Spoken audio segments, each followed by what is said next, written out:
Hello there, this is Dave Hurwitz, executive editor at ClassicsToday.com, here with a real collector's item in a box.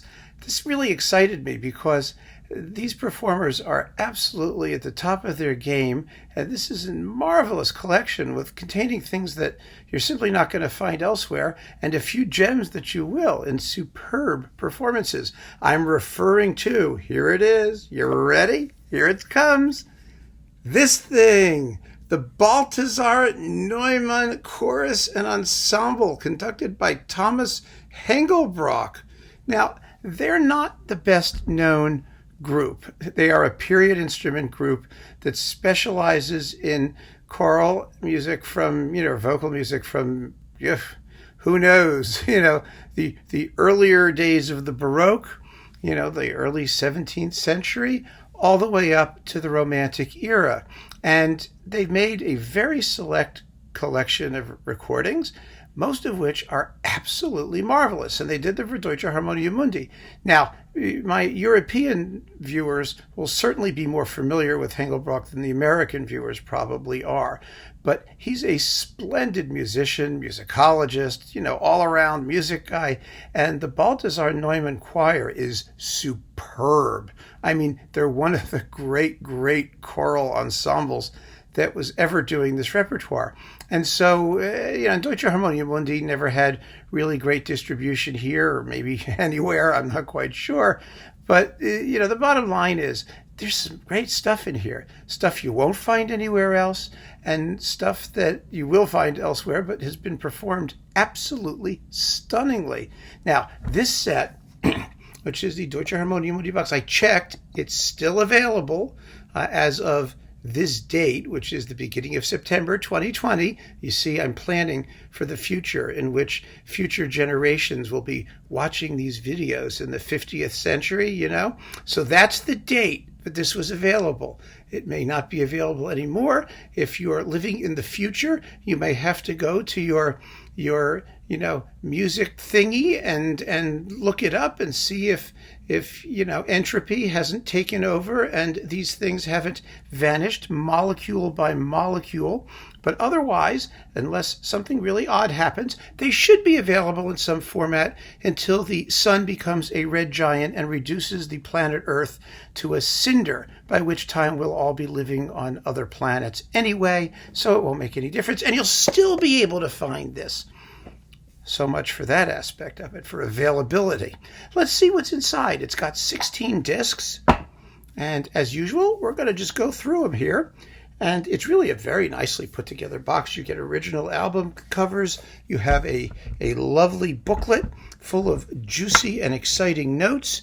And I'm going to find, let's see, where does it start? Here we go. I think it starts this way. And let's take a look and see what's here. I'm pulling them out. Yeah. There are no drink coasters in here at all that I was able to tell, which is really a wonderful thing, I have more than enough coasters, mostly coming from my collections of, Roger Norrington and Simon Rattle and those people, but there's some Baroque coasters too. There are no coasters here. So, first, we begin with CD1, Francisco Durante's Magnificat, Emmanuel d'Astorga's Stabat Mater, and Pergolesi's Confiteor tibi Domine. Now, This actually is with the Balthasar-Neumann Choir and the Freiburg Baroque Orchestra, the Freiburger Baroque Orchestra, which is a wonderful group doing period instrument stuff when they don't sound too scruffy. And, this is typical of the sort of adventurous Baroque repertoire that the ensemble undertook. And this is what the disc looks like, which is very attractive. I mean, these are beautifully made records, serious stuff, for people who care. And I just really am very, very happy to have them. Next, we have major event here. This was the Bach B minor Mass. Now, this is one of the great Bach B minor Masses. I know I have to do a talk on the B minor Mass. I dread doing a talk on the B minor Mass because there's just so many of them and opinions about them run so strongly.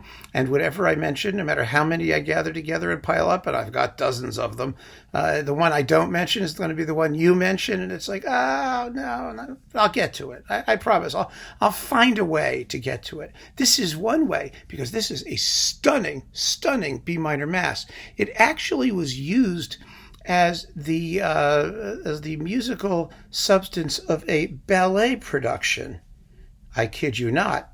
And frankly, I would rather slit my wrists than see the B minor Mass done as a ballet. But you may feel differently. You might find it just terpsichorean in its delightful dance-like rhythms. Yeah, right. Okay. Well, I mean, it does have delightful dance-like rhythms, but I still wouldn't want to see it danced. To me, that just it's very German, you know. I mean, it was probably danced in the nude. I mean, I just don't want to deal with it. Okay, next we get, this is interesting. We get Cavalli's opera La Didone, Dido, as in Dido and Aeneas. You know, everyone knows the story. You know, she's the queen of Carthage. You know, he's you know just coming from Troy, and he hangs out with Dido and then dumps her, and she laments, according to Henry Purcell. Anyway, here's Cavalli. Now, Cavalli was, you know, the first major opera conductor in all of musical history whose music we have. About 30 operas of his have survived. He was a mid-17th century Venetian composer. And the thing about Cavalli is that, you know, his music needs to be kind of redone in order to be performed because the scores that he left are very, very sketchy. But he was a good composer, and it's interesting to have this. The performance here is not as great as that of the B minor Mass, which is one of the greatest in the catalog, but you've got the major soloists are Yvonne Kenny and Lawrence Dale as Dido and Aeneas. Everybody else is kind of variable. The orchestration, which only exists usually for strings and nothing else, is enriched somewhat, which is typical, and it incorporates, you know, sort of interludes and things by other composers. In other words, you know, opera in those days, particularly, you know, you put it together from what you had and you threw in things that you wanted to, and you have to do that. And they do. And it's a nice performance of very rare work. And, you know, the singing has its ups and downs, but it's still a beautifully realized version on the whole. Next, we get, this is fun, we get Antonio Lotti. Now, Lotti is a very, very interesting character. He really is. This is his Requiem in F major, his Miserere, and a Credo. Lotti was the sort of Kapellmeister, the head of music at St. Mark's in Venice, but he spent a few years in Dresden. He lived from the late 1660s until about 1740, I think, is when he died. He was involved in a delicious, fabulous, juicy, wonderful scandal involving Handel, of all people, because, as you may know, Handel, in his London days, was, you know, involved in producing operas, and he had some competition. And one of the biggest competitors was Bononcini.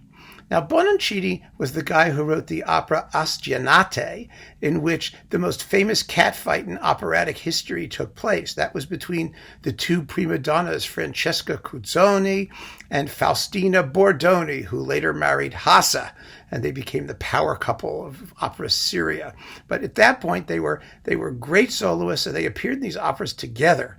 And most of the time they got along until Astianate, when they involved in an actual dueling, hair-pulling fist fight on stage, which caused an enormous scandal because the royal family was in attendance, and it did a lot to harm the cause of opera as a serious medium in England at the time that Handel was there. But here's the point. You know, Baroque composers always used to, like, steal from each other constantly, and it was okay. You know, once a piece of music was written, it was considered public domain, except if the composer was alive and you took the thing without doing something to it.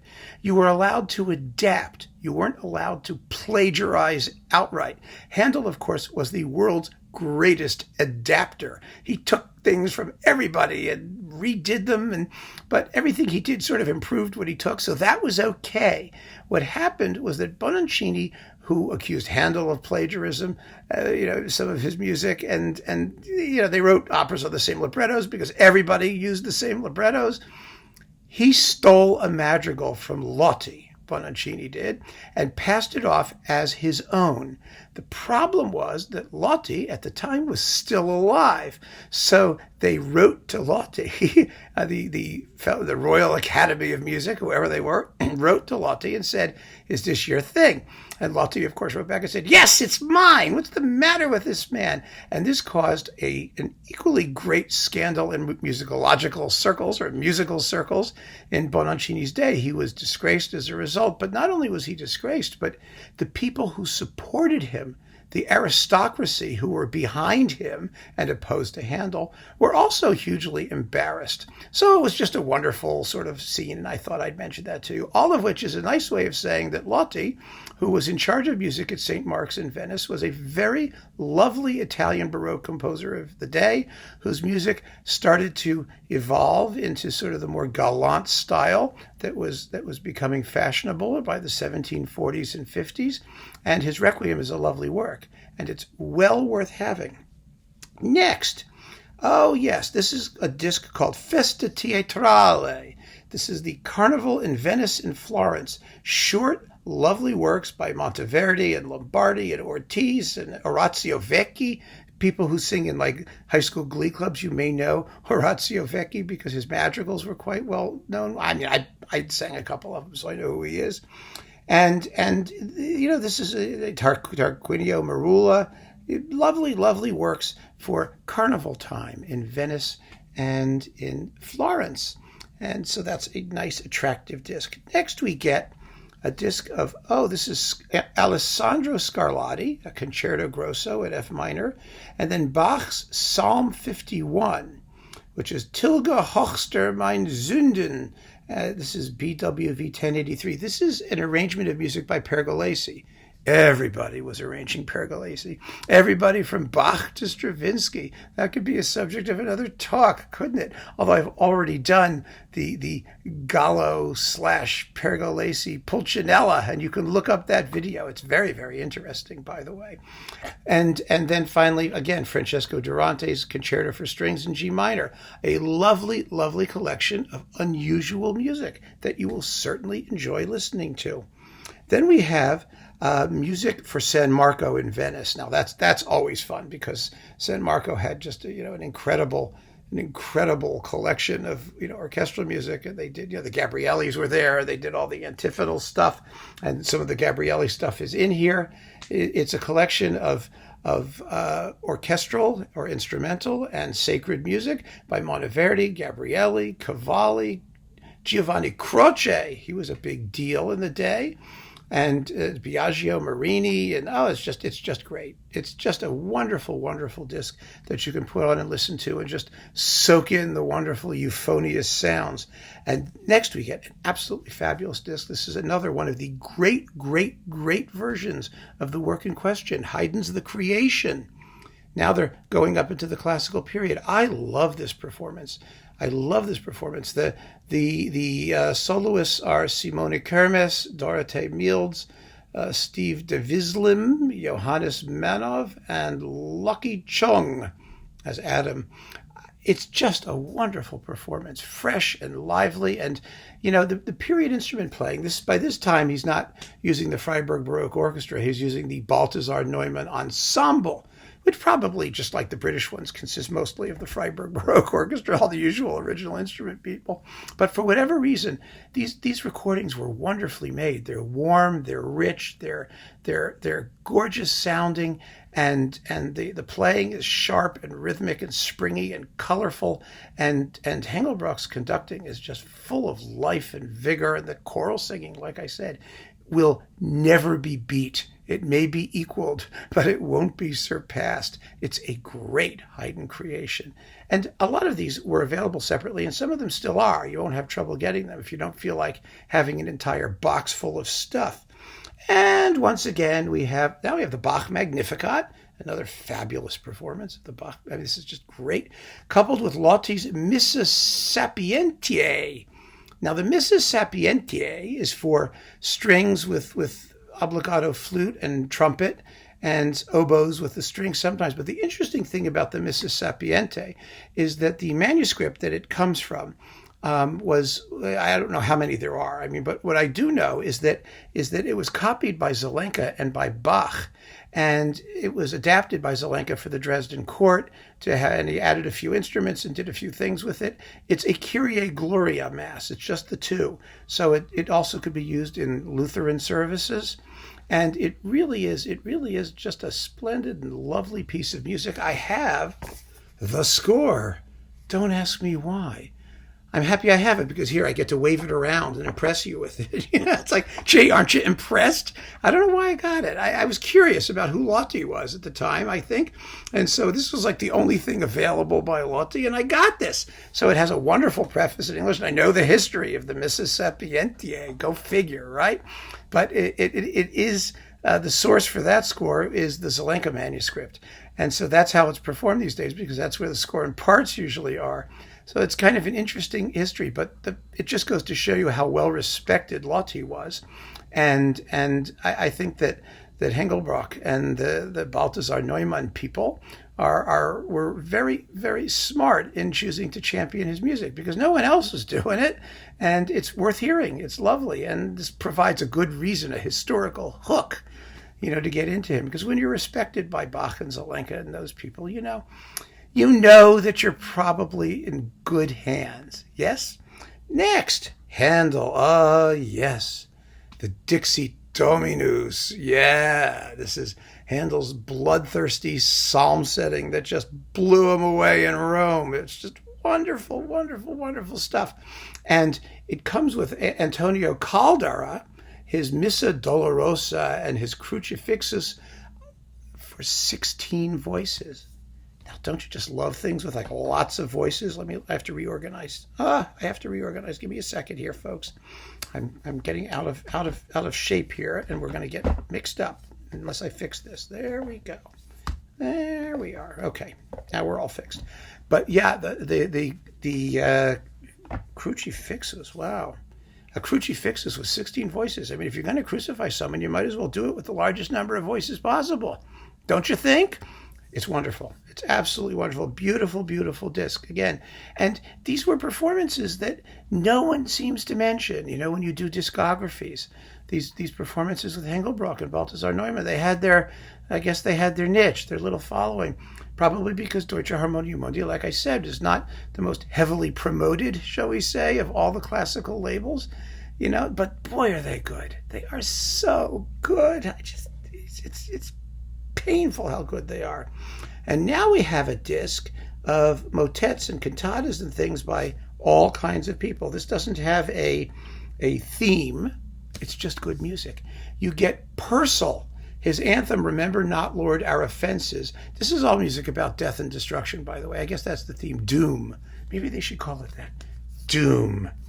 Fabulous. Of course, who'd buy it? Well, classical music people would buy it. We like Doom. Let's see, the funeral music on the death of Queen Mary, and the anthem, Hear My Prayer, O Lord. Then you get Bach's cantata, Aus der Tiefen rufe ich Herr zu dir. That's, De Profundis. From the depths I cried to you, O Lord.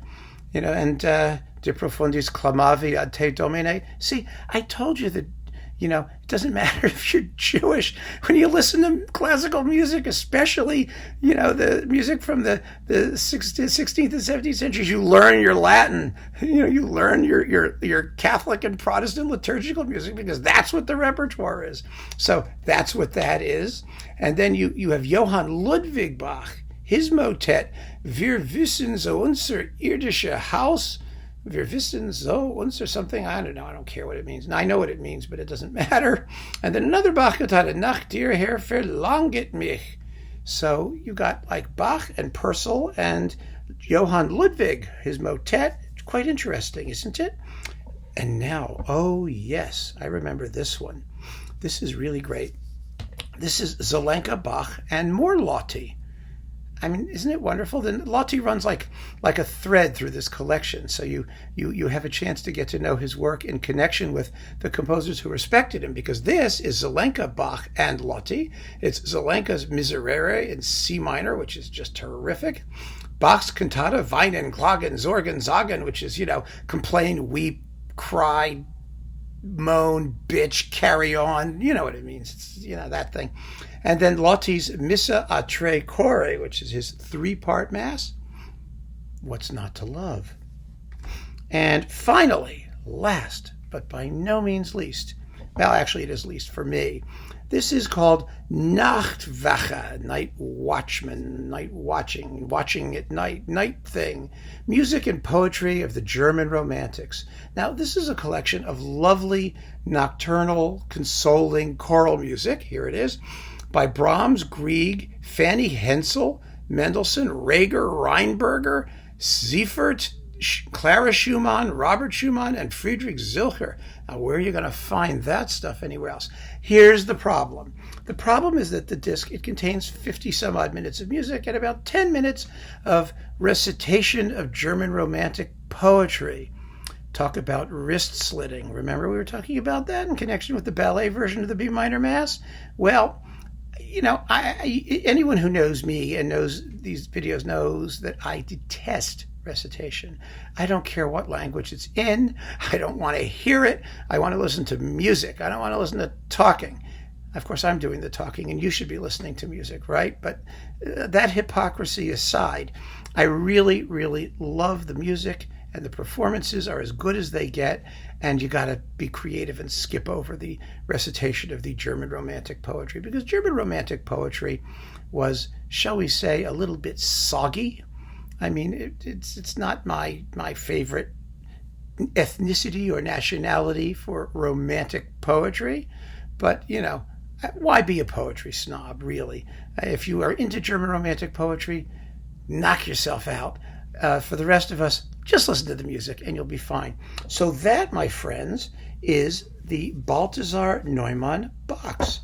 And I got to tell you, you are not going to find a better collection of basically Baroque and classical music, repertoire, choral repertoire, anywhere in the universe. It is stunningly fabulous. And like I said, it's available.